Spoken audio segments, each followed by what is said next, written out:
connaissances, je dirais purement, même si ça dépasse toujours une sectorisation, mais les connaissances de bâtisseurs, est-ce qu'elles se sont transmises ou pas? Est-ce qu'il y a des lignées de, je sais pas, de compagnons qui ont hérité quand même un petit peu de ça, qui font, je sais pas, des édifices ou simplement qui restaurent ou je ne sais trop quoi? Ou est-ce que la transmission de ce savoir-là immémorial a cessé?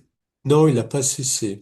Là où je vais être pas forcément en mesure de te répondre, c'est sur le pourquoi ils n'ont pas cessé.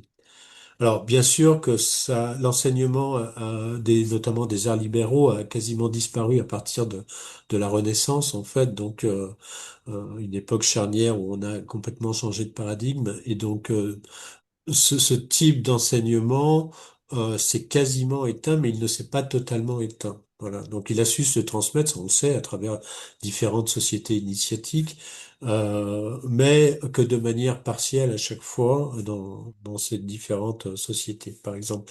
Et ça constitue pas un tout.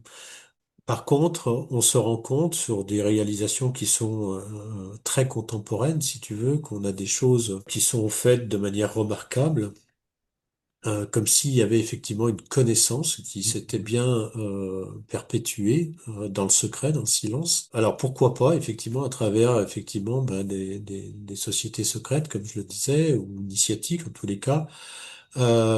Mais encore une fois, il faut pas sous-estimer la puissance de la structure archétypale qui veut Oui, se exactement. Oui, manifester. oui, oui. Voilà. Et ça renaît à travers nous.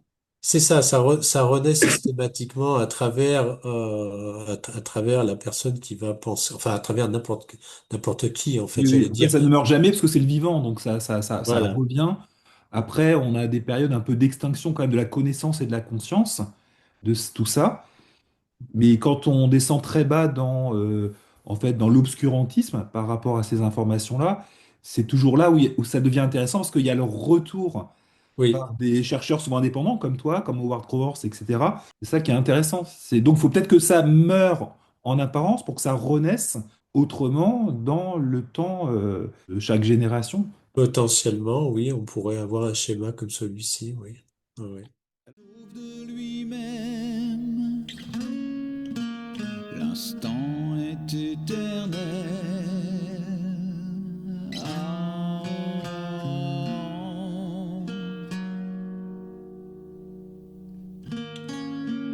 Avant que ne s'immisce le temps qui change, quand l'illusion s'en mêle à l'unité qui reflète sa propre multitude, abîme au cœur de l'atome, trauma après l'hématome, divine amnésie de l'homme, sempiternelle origine.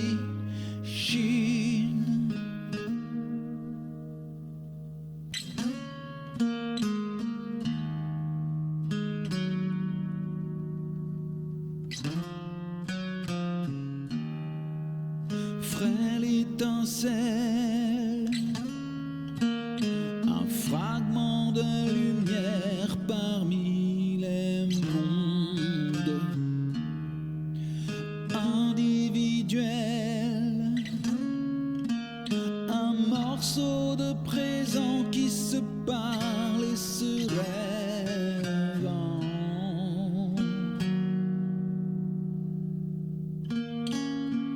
avant que ne s'invitent les chimères et les anges, réalité personnelle, un de l'ego qui devine sa propre finitude, abîme au cœur de l'atome, trauma